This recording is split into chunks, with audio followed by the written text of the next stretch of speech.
नमस्कार. मी पुष्पलता जगताप आणि तुमचं माझ्या यूट्यूब चॅनलमध्ये खूप खूप स्वागत आहे. आजच्या व्हिडिओमध्ये आपण पाहणार आहोत की जर तुम्हाला 90 वर्षापर्यंत तंदुरुस्त राहायचं असेल तर हे 4 गुण तुम्ही आपल्या अंगी बाळगा. चला तर मग कोणते आहेत ते 4 गुण जाणून घेऊया. मित्रांनो, हे 4 गुण असतात जे लोकांना 90 वर्षापर्यंत जास्त आयुष्य, आरामात आयुष्य आणि पूर्णपणे फिट राहून तुम्ही घालवू शकता.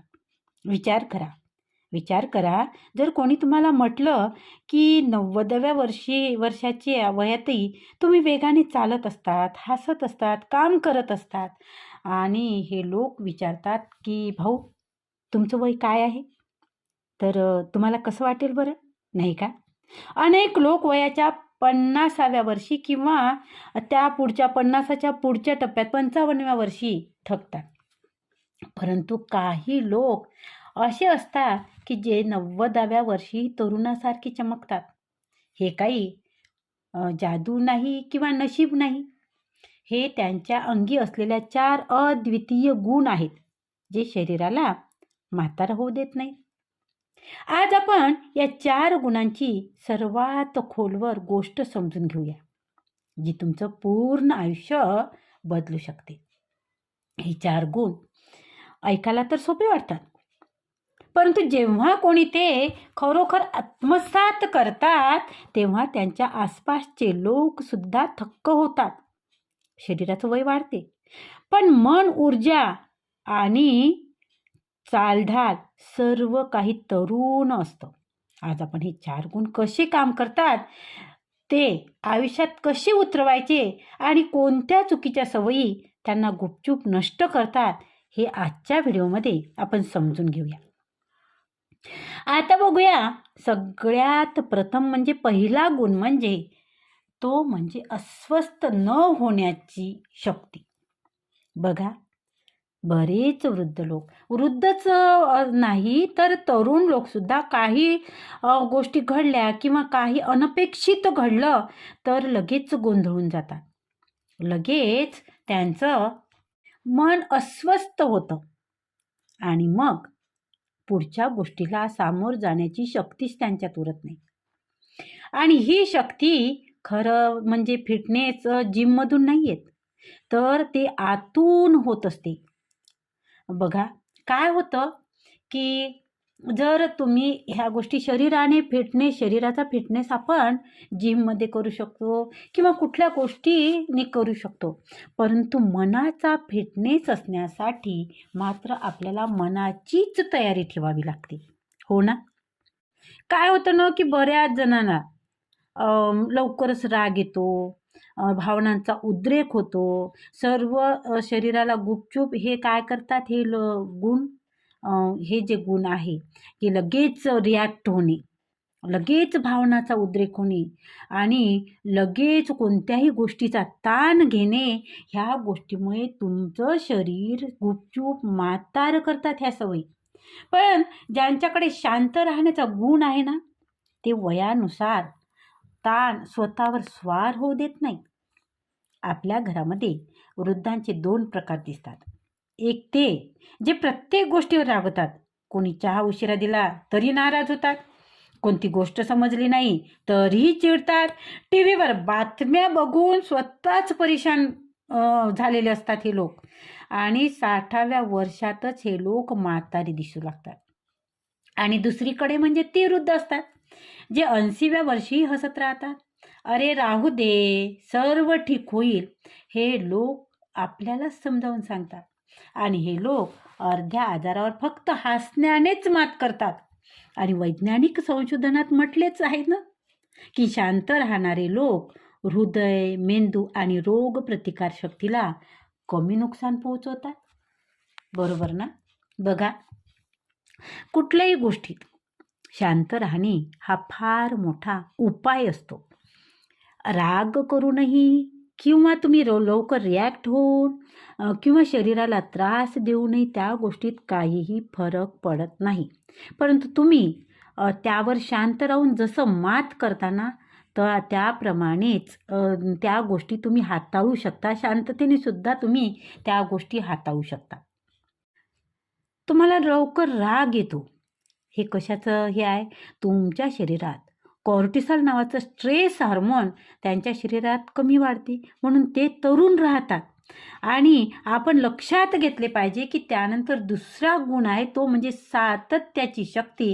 आता तो गुण ज्यांच्यात येतो ना, ते प्रत्येक यशस्वी, निरोगी आणि दीर्घायुष्य व्यक्तीमध्ये आढळतो. बघा, पहिला गुण काय आहे लक्षात घेतलं ना तुम्ही? लवकरच अस्वस्थ होणे. तर अस्वस्थ होणे सोडून द्या. लवकर प्रत्येक गोष्टीला अस्वस्थ होण्याची गरज नाही. त्यामुळं काय होते, कॉर्टिसॉल नावाचा जो हार्मोन आहे तो रिलीज होतो आणि आपल्याला त्रास येतो, ताण येतो. आणि ह्याचं कामच आहे की स्ट्रेस देणं. आणि त्यामुळे आपल्या शरीरावर परिणाम होतो आणि आपण वयाच्या आधी म्हातारे दिसायला लागतो. आणि दुसरा गुण म्हणजे सातत्य. बघा, हे असं नाही की वय वाढलेल्या लोकांसाठीच हे महत्त्वाचं आहे. हे तरुण लोकांसाठी किंवा जे कार्यरत आहे, मध्यम वयाचे आहे, 40-45 आहे, त्यांच्यासाठी सुद्धा हे महत्त्वाचं आहे. सातत्य टिकवणं फार महत्त्वाचं आहे. आपल्याजवळ सातत्य जर नसेल तर आपण कुठलीही गोष्टीत यश मिळवू शकत नाही. बघा, प्रत्येक यशस्वी, निरोगी, दीर्घायुषी व्यक्तीमध्ये आढळतो तो म्हणजे सातत्य. हे लोक जगाची परिस्थिती बदलली, हवामान बदललं किंवा घरात गोंधळ जरी झाला ना, तरी मात्र त्यांची दिनचर्या बदलत नाही. ते रोज फिरायला जातात, रोज थोडा व्यायाम करतात, स्ट्रेचिंग करतात, रोज ध्यान करतात किंवा मन शांत ठेवण्याचा ते प्रयत्न करतात. या लोकांचा एक मंत्र असतो, कमी करा पण रोज करा. तुम्ही विचार कराल की 90व्या वर्षापर्यंत फिट राहण्याचा संबंध जिममधील वर्कआउट किंवा महागड्या सप्लिमेंटची नसतो. बघा, 90व्या वर्षी ही तरुणासारखं वाटण्यासाठी लागणारी गोष्ट आहे आणि ती म्हणजे थोडं चालणं. रोज शरीराला हालचाल देणं, रोज मन स्वच्छ करणं. आता बघा, माझी आजी 89 म्हणजेच तिने ती बऱ्याच वर्ष जगली, 100ही पार केली होती तिने. या वयात सुद्धा 89व्या वयात सुद्धा ती पायी चालत आमच्या गावाला यायची. मला वाटते 9-10 किलोमीटरचं अंतर असेल ते. तर एवढं पायी अंतर चालून ती आमच्या गावाला म्हणजेच पैदल यायची. बघा, विचार करा. तर तिचंच एवढा फिट राहण्याचं रहस्य काय होतं? तर ती रोज सकाळी उठायची, प्रार्थना करायची, थोडं स्ट्रेचिंग करायची, फिरायला जायची आणि मन रमण्यासाठी ते धार्मिक कार्यात सुद्धा सहभागी होत होती. शंख फुकण्यामुळे आपलं हृदयाचं वय वाढतं आणि ती कुठल्याही आजाराने किंवा असं बेडवर पडू नये अशा पद्धतीने ती कधीही राहिली नाही.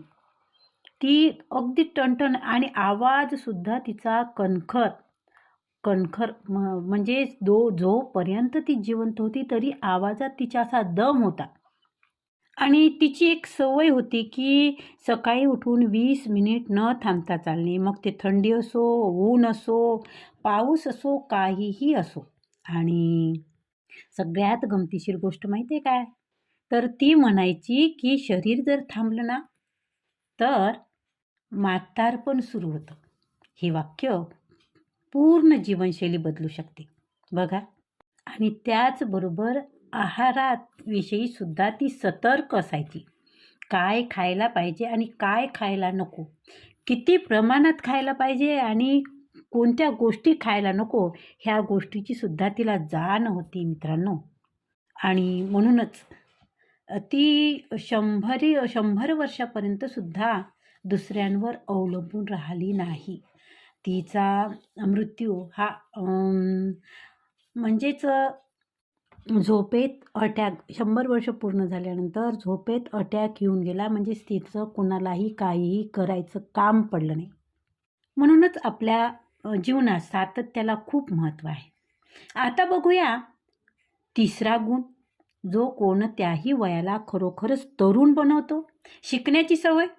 जे लोक जिज्ञासू असतात ना, नवीन गोष्ट शिकण्याची त्यांना आवड असते, आपली विचारसरणी ते एकदम फ्रेश, ताजी ठेवतात. ते कधीही म्हातारे दिसत नाही किंवा म्हातारे होत नाही. बघा, काही वृद्ध 65 वर्षानंतर जगापासून तुटतात.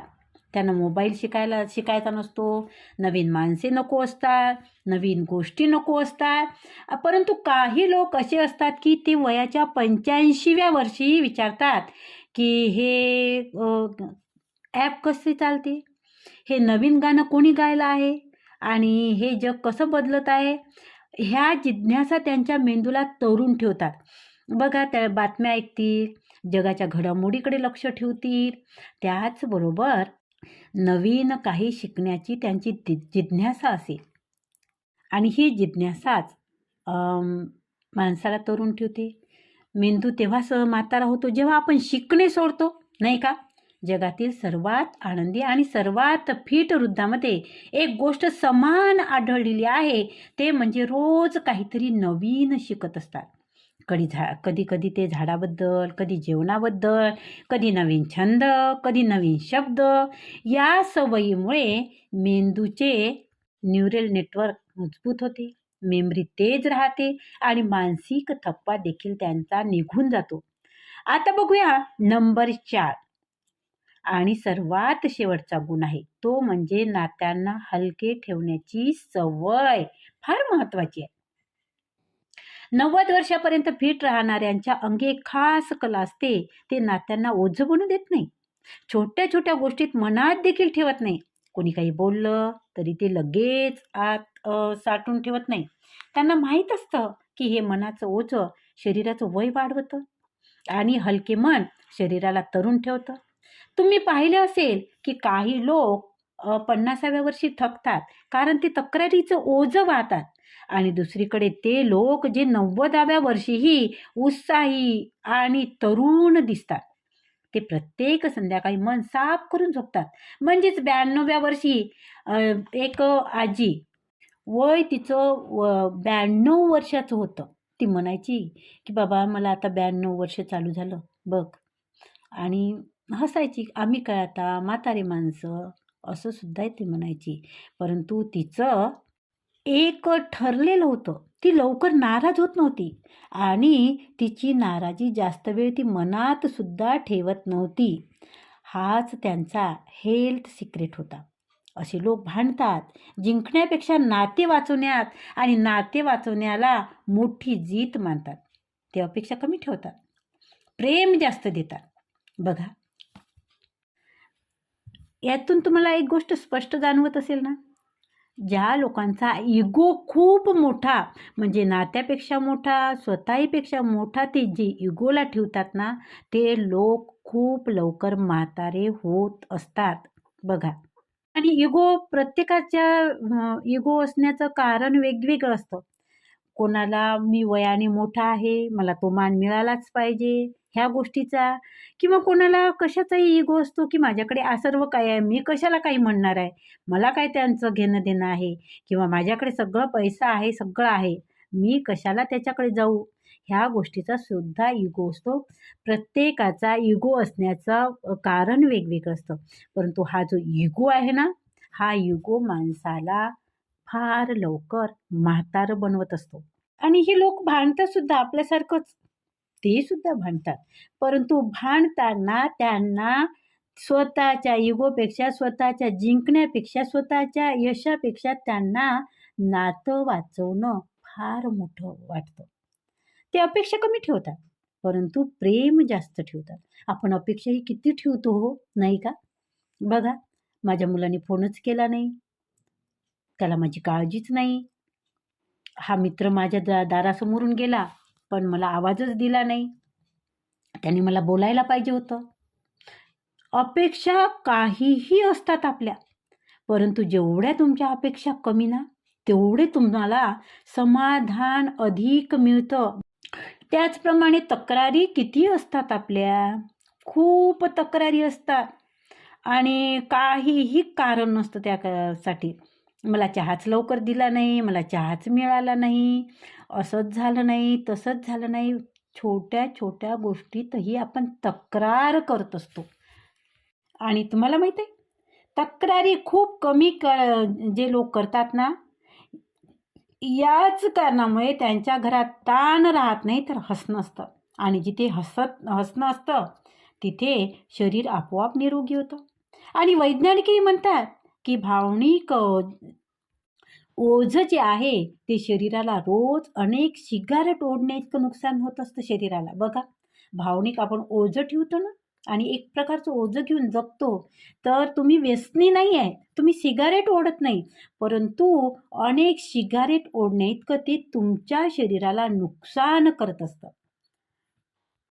आणि म्हणूनच तुम्हाला जर 90 वर्षापर्यंत फिट राहायचं असेल, तर तुम्ही माफ करायला शिका.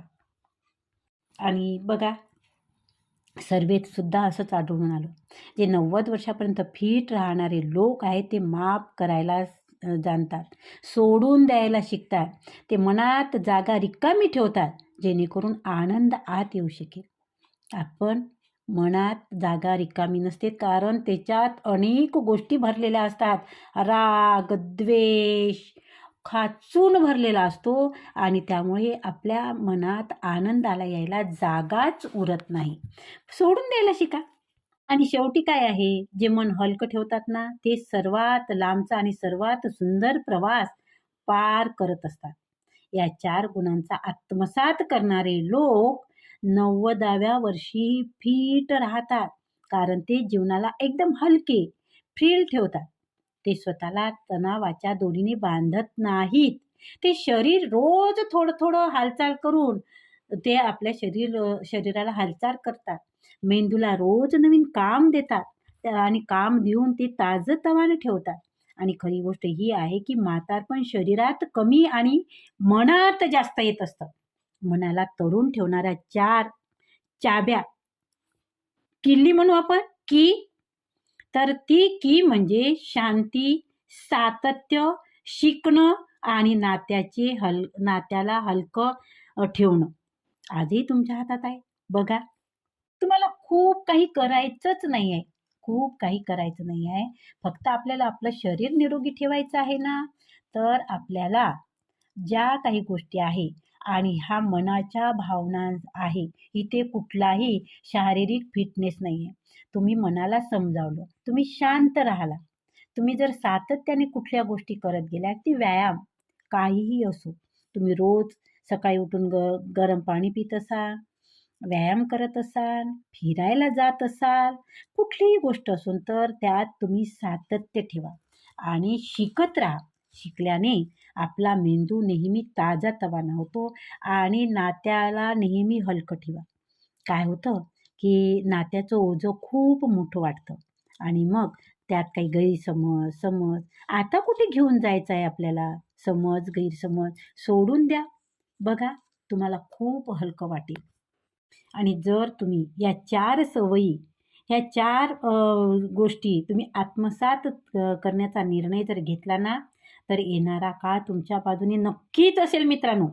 तुमचं वय वाढेल, तरी तुमची ऊर्जा, तुमची विचारसरणी, तुमची जिद्द तरून राहील. आणि लक्षात ठेवा, वय वाढणं नैसर्गिक आहे. ते आपल्या हातात नाही. तिथं आपण काहीही करू शकत नाही. पण म्हातारे वाटणं ही एक निवड आहे. तुमची निवड आहे. तुम्हाला काय निवडायचं आहे? तर निरोगी म्हातारपण. हो ना? माणूस शरीराने आजारी पडला तर तो दुरुस्त होत असतो. लक्षात घ्या. परंतु मनाचा आजार मात्र लवकर दुरुस्त होत नाही आणि म्हणून मनाने आजारी कधीच पडू नका. बघा, प्रयत्न करा. आणि म्हणूनच म्हणते, की वय वाढणं हे नैसर्गिक आहे. पण म्हातारे वाटणं ही तुमची एक निवड आहे. बघा, तुमची स्वतःची गोष्ट तुम्ही लिहा आणि अशी लिहा, की 90व्या वर्षाची तुम्ही स्वतःला पाहून म्हणाल, "तू आजही तरुण आहेस बरं." नाही का? आरशात बघून तुम्ही म्हणाल, की "मी आजही तरुण आहे." तर धन्यवाद मित्रांनो. भेटूया पुढच्या व्हिडिओमध्ये. अशाच महत्त्वपूर्ण माहितीसोबत. तोपर्यंत आनंदी राहा, निरोगी राहा, हसत राहा. धन्यवाद. खूप खूप धन्यवाद. तुम्हाला जर हा व्हिडिओ आवडला असेल तर व्हिडिओला लाईक करा, व्हिडिओ शेअर करा, कमेंट करा. त्याचबरोबर व्हिडिओला हाईपसुद्धा द्यायला विसरू नका मित्रांनो. आणि खूप महत्त्वाचं म्हणजे तुम्ही जर चॅनलवर नवीन असाल तर चॅनलला सबस्क्राईब केल्याशिवाय जाऊ नका. धन्यवाद. खूप खूप धन्यवाद.